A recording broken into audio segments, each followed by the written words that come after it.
Selamat datang di channel Teologi Musik Gereja. Di channel ini saya akan membahas hal-hal yang berkaitan dengan pelayanan musik gereja, isu-isu yang terkait, dan teologi yang mendasari pelayanan tersebut. Saya Arya Pras. Saat video ini dibuat, saya melayani sebagai pengerja penuh waktu Gereja Kristen Indonesia di bidang musik gerejawi. Saya saat ini melayani di GKI Gading Indah. Maka dari itu, kajian musik gereja yang dipaparkan mengacu kepada teologi dan pemahaman yang dianut oleh Gereja Kristen Indonesia dan gereja-gereja lain yang seajaran.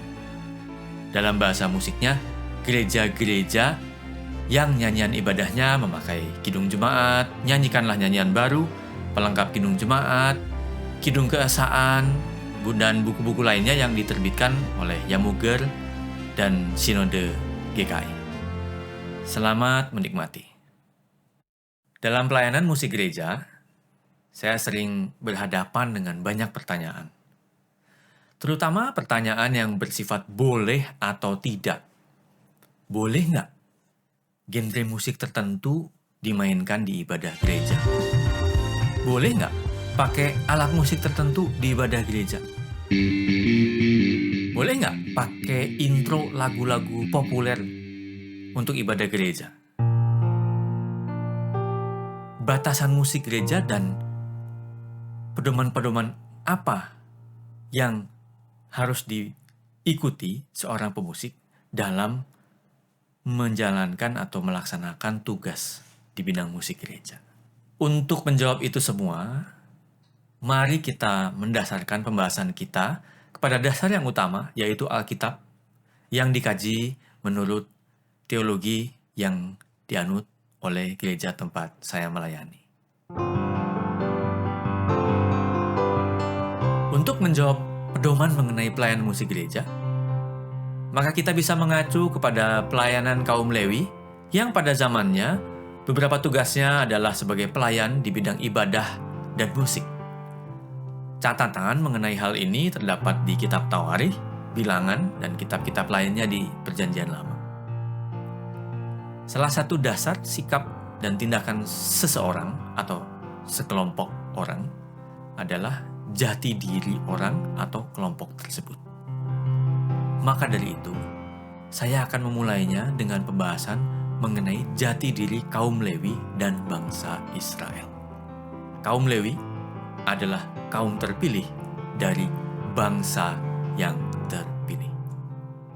Mari kita mengkaji lebih dalam mengenai makna terpilih, dipilih, atau menjadi yang dipilih. Terpilih atau menjadi yang dipilih memiliki makna berbeda dengan elektabilitas. Kata elektabilitas mengandung makna kemampuan atau kecakapan untuk dipilih atau menduduki suatu jabatan, khususnya dalam pemerintahan. Dalam hal ini, para pemilih memilih berdasarkan kemampuan dan kecakapan si calon yang dipilihnya. Ada faktor kapasitas dalam diri orang atau calon tersebut yang menentukan apakah dirinya akan dipilih atau tidak. Sama halnya dengan sepasang kekasih atau sebuah grup musik. Sebelum mereka sepakat untuk mengikat perjanjian, tentu mereka melakukan berbagai pertimbangan satu dan lainnya, baik mengenai kelebihan dan kekurangan masing-masing, dan hal-hal lainnya. Dalam sebuah grup band maupun sepasang kekasih, mereka menimbang apakah kapasitas yang ada dalam diri orang-orang yang ada dalam hubungan mereka itu bisa berpadu dengan baik dan saling melengkapi dalam perjalanan yang akan mereka tempuh. Setelah pertimbangan-pertimbangan itu dipikirkan, maka mereka mengikat ikrar untuk berjalan bersama. Inisiatif atau niat dari hubungan dan pertimbangan-pertimbangan yang telah dibahas tadi muncul dari setiap pihak yang terlibat. Namun berbeda dengan bangsa Israel. Ulangan 7 ayat 6-9 mencatat bagaimana bangsa Israel dipilih Allah. Ayat 6, sebab engkaulah umat yang kudus bagi Tuhan Allahmu.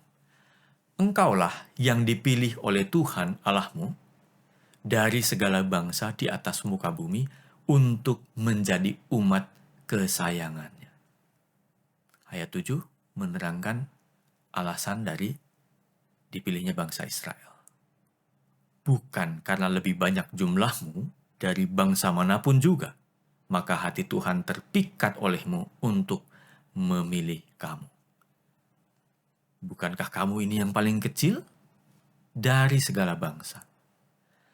Ayat 8, tetapi karena Tuhan mengasihi kamu dan memegang sumpahnya yang telah diikrarkannya kepada nenek moyangmu, maka Tuhan telah membawa kamu keluar dengan tangan yang kuat dan menebus engkau dari rumah perbudakan, dari tangan Firaun, Raja Mesir.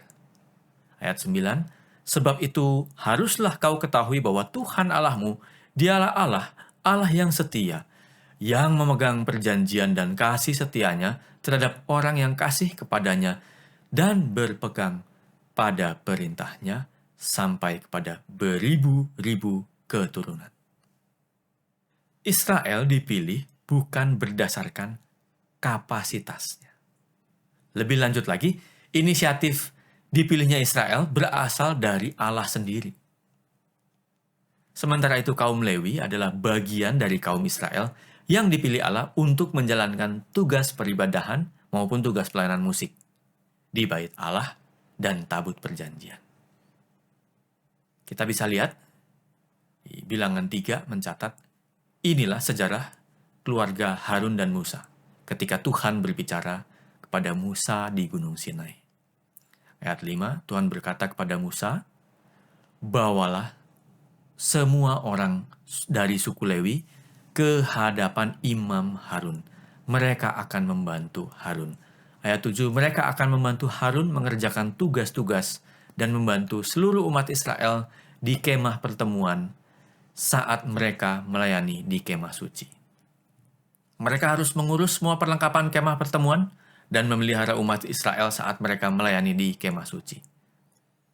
Ayat 11 dan seterusnya, Tuhan berkata kepada Musa, aku telah mengambil suku Lewi dari antara anak-anak Israel sebagai ganti anak sulung, yaitu yang pertama lahir dari kandungan di antara umat Israel. Sebab itu, suku Lewi akan menjadi milikku. Allah memilih kaum Lewi dan memberikan beberapa tugas khusus kepada mereka. Hal ini dicatat di 1 Tawarik 23, ada yang menjadi pengawas pekerjaan di rumah Tuhan, ada yang menjadi pengatur dan hakim, penunggu di pintu gerbang, pemuji Tuhan dengan alat-alat musik yang telah kubuat untuk melakukan puji-pujian. Saya tidak akan membahas tugas-tugas lainnya selain yang berhubungan dengan musik. Dari penelaahan sebelumnya, kita bisa menarik kesimpulan bahwa kaum Lewi adalah kaum terpilih dari bangsa terpilih. Institusi Lewi ini diinisiasi dan diatur oleh Allah sendiri untuk melakukan pekerjaan-pekerjaan di rumah Allah. Maka seorang penafsir Alkitab, khususnya penafsir kitab Tawarikh bernama John Kleinig, menyebutkan bahwa Lewi adalah divine institution, atau menyebutkan kaum Lewi sebagai sebuah institusi ilahi. Bercermin kepada kaum Lewi, bagaimana kita sebagai pemusik gereja menarik pelajaran dari jati diri kaum Lewi ini. Kita juga bisa memaknai pemusik gereja sebagai kaum yang dipilih Allah untuk melayani musik di gereja. Saya perlu memberikan catatan bahwa perkataan saya ini tidak berarti bahwa yang tidak bermain musik merupakan orang-orang yang tidak dipilih. Dari Bilangan 3 dan 1 Tawarik 23, kita bisa melihat bahwa Allah bukan hanya Allah yang memilih para pelayannya, namun juga yang mengatur dan membagi tugas, yang memberikan tugas kepada setiap orang. Allah juga telah menentukan jalan hidup kita masing-masing dalam memanggil seturut dengan panggilan kita masing-masing. Khusus bagi para pemusik gereja, Allah telah menuntun, memberikan jalan hidup, sehingga kita bisa melayani sebagai pemusik gereja. Begini penjelasannya. Dari sekian banyak umat yang ada di gereja, tidak semua diberi bakat dan sensitivitas di bidang musik. Setelah seseorang diberi anugerah bakat musik, maka bakat tersebut perlu diasah dengan tekun dari waktu ke waktu. Apakah dengan menempuh pendidikan formal, pendidikan informal, atau belajar kepada seseorang, atau dilatih orang tuanya, dan cara-cara lainnya. Sampai saat ini ada banyak orang yang akhirnya undur. Entah karena minatnya ternyata bukan di bidang musik, atau minatnya di bidang musik tapi saat belajar metodenya tidak sesuai dengan metode yang cocok dengan dirinya, atau gurunya tidak sesuai, atau jenis instrumennya tidak sesuai, atau ada juga yang kurang tekun, sehingga meski punya bakat meskipun punya bakat dan mendapatkan pendidikan musik yang baik, dirinya bosan sehingga cepat berhenti, malas belajar dan berlatih. Dan masih banyak faktor-faktor lainnya. Bahkan bila seseorang diberi bakat musik, menerima pendidikan yang baik, dan dijalani dengan tekun dan berhasil menjadi musisi, apakah orang yang bisa memainkan musik itu pasti melayani di gereja? Maka dari itu, tidak setiap orang punya panggilan untuk melayani, khususnya di bidang musik gereja. Beberapa musisi lebih memilih menjadi musisi yang berkarir secara profesional dan berusaha menapaki karier musik dalam bidang seni pertunjukan yang berfokus pada kemampuan diri sendiri, kelompoknya, dan menampilkan karya maupun kemampuan dari memainkan karya-karya tersebut. Jadi ada banyak faktor yang bisa terjadi dalam perjalanan hidup seseorang. Bercermin dari jati diri kaum Lewi, maka para pemusik gereja adalah musisi-musisi pilihan yang dipanggil untuk melayani Allah. Ini adalah sebuah anugerah yang tidak diberikan kepada sembarang orang. Dengan demikian, sudah sepatutnya para pemusik gereja memberikan yang terbaik sebagai respon atas anugerah khusus yang diberikan kepada dirinya. Pertanyaan selanjutnya, apa tindakan konkret dari memberikan yang terbaik kepada Allah? Apakah dengan mencapai grade musik yang tinggi, memainkan musik dengan tingkat kesulitan yang setinggi mungkin, atau seberapapun skill yang kita miliki, kita memberikan keseluruhan dari skill itu saat kita melayani? Atau dengan mempersiapkan pelayanan dengan sebaik-baiknya dan jauh-jauh hari sebelumnya? Hal ini akan saya bahas di video-video selanjutnya.